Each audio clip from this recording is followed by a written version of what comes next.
नमस्कार, मी पंजाब डक. आज आहे 13 जून 2026. मी आहे इथं पातूर तेलगाव ते पातूर रोडवर बीड जिल्ह्यामध्ये आहे. आणि या ठिकाणून महाराष्ट्रातल्या शेतकऱ्याला एक अंदाज देणार आहे.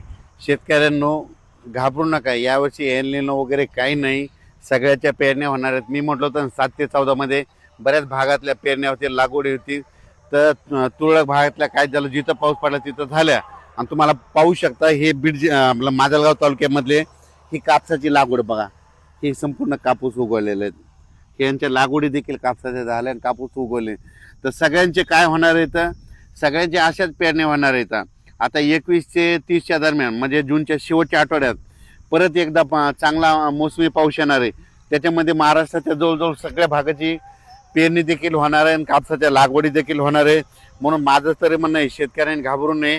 एल निनो वगैरे काही नाही. काय होणार, सुरुवातीपासूनच मी म्हणलो ना, 3 टप्प्यामध्ये पाऊस पडणार आहे.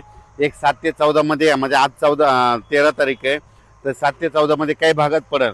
आणि त्याच्यानंतर काय होणार आहे की 21 ते जूनच्या शेवटच्या आठवड्यात पाऊस पडणार आहे. तर त्याच्यामध्ये संपूर्ण राज्यातल्या जवळपास 70-80% लोकांच्या पेरण्या होतील आणि लागवडी होतील. आणि त्याच्यातून जर काही शेतकरी उरले तर 7 जुलै ते 14 जुलैच्या दरम्यान राज्यामध्ये काय होणार आहे, पुन्हा राहिलेल्या शेतकऱ्याच्या पेरण्या होणार आहेत. म्हणून हे देखील सर्व शेतकऱ्यांना लक्षात येतं. शेतकऱ्याला सांगू इच्छितो, शेतकऱ्यांना यावर्षी एल निनो नाही, दुष्काळ नाही, पाऊस पडणार आहे, जेमतेम पडणार आहे, पिकाला लागेल तसा पडणार आहे. मात्र सगळे पिकं चांगले येणार आहे. काही घाबरून जायची चिंता नाही. पाऊस काय होणार आहे, फक्त काय होणार, टप्प्याटप्प्यानं पडणार आहे. आणि जिथं पडला तिथं त्यांच्या पेरण्या होतील. ज्यांच्या जमिनीमध्ये ईदभर ओल गेली त्यांच्या पेरण्या देखील सुरू होतील. आम्ही केजकडे काल गेलो होतो, अंबाजोगाई परिसरामध्ये. काल तिकडे सोयाबीनच्या पेरण्या चालू झालेल्या आहेत, कारण की तिकडे खूप पाऊस पडला. असं हे पाऊस काय होणार आहे, 18 तारखेपासून म्हणजे 18 जून पासून पुन्हा आणखीन काय होणार, दररोज वेगवेगळ्या भागात काय होणार आहे, ते पाऊस पडत राहणार आहे. आणि ज्यांच्याकडे जास्त पाऊस होईल ते मग ते शेतकरी पेरणीचा निर्णय घेतील. पण शेतकऱ्याला सांगू इच्छितो, दुष्काळ वगैरे काही पडणार नाही. परत एकदा सांगतो, 2026ला सरासरी इतका पाऊस पडणार आहे, जेमतेम पडणार आहे. जूनमध्ये थोडाफार कमी राहणार आहे, जुलैमध्ये जास्त पडणार आहे, ऑगस्टला कमी राहणार आहे. आणि सप्टेंबर ऑक्टोबरमध्ये मात्र परतीचा पाऊस धुमाकूळ घालणार आहे. म्हणून हा अंदाज लक्षात घ्यायचा. तर मी म्हटलं होतं, आमच्या भागात देखील काही भागामध्ये धूळ पेरण्या झाल्या होत्या. तर काल आम्हाला खूप म्हणजे काल 12 तारखेला खूप पाऊस झाला. त्यांच्या देखील सरक्याला म्हणजे कापसाला जीवदान भेटलं. आता हे इकडे माजलगावकडे जात आहे, तर इकडे देखील हे संपूर्ण हे कापसं देखील या ठिकाणी उगवलेले आहेत. आणि यांना एक पाऊस पडला की झालं, यांचं संपूर्ण जमून जातं. तसंच सगळीकडे महाराष्ट्रामध्ये सगळ्या शेतकऱ्याची पेरणी होणार आहे. काही चिंता करायची गरज नाही.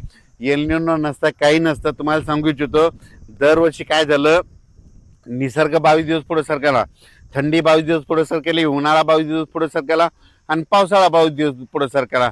मग दरवर्षी पाऊस कधी येतो, 7 जूनला येतो. तर दरवर्षी हे निसर्ग 22 दिवस पाऊस उशिरा येणार. म्हणून म्हणतो, दरवर्षी जूनच्या शेवटच्या आठवड्यात पेरणी होणार आहे.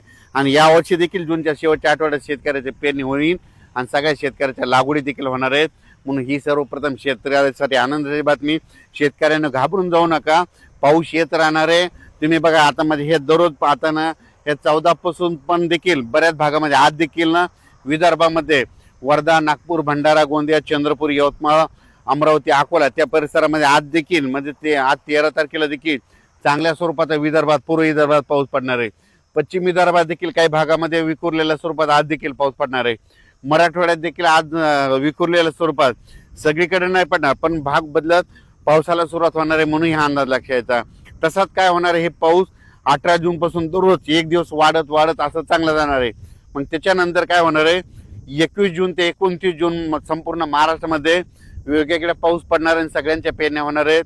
म्हणून शेतकऱ्यांनी घाबरून न जाता फक्त धीर ठेवा. पाऊस येणार आहे, पाऊस पावसाचं काम करतो. म्हणून आपण देखील बरेच जण असे म्हणालेत की दुष्काळ पडेल, दुष्काळ वगैरे काही पडणार आहे.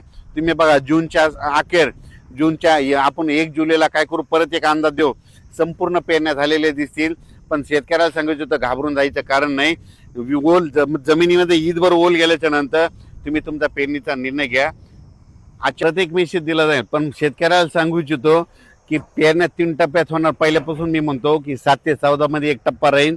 त्याच्यानंतर आता जे दुसरा टप्पा आहे ते 21 जून ते 30 जूनच्या दरम्यान एक पेरणीचा टप्पा राहणार आहे. म्हणून शेतकऱ्यांना जूनच्या शेवटच्या आठवड्यात पेरणी लागणार आहे. म्हणून हे अंदाज लक्षात द्यायचा आणि आपण आपली तयारी ठेवायची. आणि त्याच्यामधून समजा जूनच्या शेवटच्या आठवड्यामध्ये काही ठिकाणी डिझेल नाही भेटलं, ट्रॅक्टर नाही भेटले, कोणाच्या शेतामध्ये वापसा नसली तर त्यांना 10 जुलै ते 15 जुलैमध्ये जे पाऊस पडेल मग त्याच्यामध्ये शेतकऱ्याच्या पेरण्या होणार आहे. तर पाहू शकता हे मी इकडल्या माजलगाव परिसरामध्ये बीड जिल्ह्यामध्ये हे इकडं पाऊस पडलेला आणि ही इतकी जमिनीमध्ये ओल आहे बघा. तर हे शेतकऱ्याचं कापसाचं पीक आहे. या ठिकाणी असे सगळे कापसं निघालेले आहेत. आता यांचं एक पाऊस पडला का झालं यांचे कापसं सुरू होते. म्हणून शेतकऱ्यांना घाबरू नका, यावर्षी चांगला पाऊस पडणार आहे, शेतकरी मालामाल होणार आहे. म्हणून ही सर्वप्रथम शेतकऱ्यासाठी आनंदाची बातमी. आता जे पाऊस सुरू होणार आहे म्हणजे काय होणार आहे 18 जून पासून विदर्भाकडून पाऊस सुरू होईल. मग त्याच्यामध्ये काय होईल ते पाऊस थोडं थोडं पुढे होईल. 18ला काही भागात पडेल, 19ला दुसऱ्या भागात पडेल, 21ला तिसऱ्या, असं करत करत काय होणार आहे 21 पासून ते 29 पर्यंत सगळीकडे पाऊस पडेल आणि सगळ्या शेतकऱ्याच्या पेरण्या होईल. उत्तर महाराष्ट्राकडे देखील काय होईल 21 ते 30 मध्ये पाऊस येईल आणि त्यांच्या देखील उत्तर महाराष्ट्रामध्ये नंदुरबार जिल्हा झालं, धुळे जिल्हा झालं, जळगाव जिल्हा झालं, सोयगाव तालुका, तिकडे कन्नड, सिल्लोड, संभाजीनगर, वैजापूर, गंगापूर ह्या पट्ट्यामध्ये देखील काय होणार आहे 21 ते 30 मध्येच पेरण्या लागतील. म्हणून हे देखील त्या उत्तर महाराष्ट्रातल्या शेतकऱ्यांनी देखील अंदाज लक्षात यायचा. मराठवाड्यात देखील परभणी जिल्हा, लातूर जिल्हा, बीड जिल्हा, जालना जिल्हा, संभाजीनगर, धाराशिव जिल्हा या भागात देखील 18 तारखेला तसा पाऊस सुरुवात होईल. 16-17ला देखील काही भागात पडेल, पण 18ला काही ठिकाणी पडेल. पुन्हा त्याच्यानंतर 21च्या नंतर देखील बऱ्याच भागात पडेल आणि जिथे जास्त पाऊस पडेल ते देखील पेरणी करतील. म्हणून मराठवाड्यात शेतकऱ्यासाठी आनंदाची बातमी. पश्चिम महाराष्ट्राकडे देखील काय होईल अशीच परिस्थिती राहील. 21 ते 29 जूनच्या दरम्यान वेगवेगळ्या भागात पाऊस पडेल आणि त्यांच्या देखील पेरण्या लागतील. म्हणून हे अंदाज लक्षात यायचा. एकदम सगळीकडे सारखा पाऊस पडणार नाही, दररोज वेगवेगळ्या भागात पडेल. आज इथं पडेल तर उद्या तिकडे पडेल, असा करत करत पाऊस पडणार आहे आणि सगळ्याच्या पेरण्या होणार आहेत. धन्यवाद.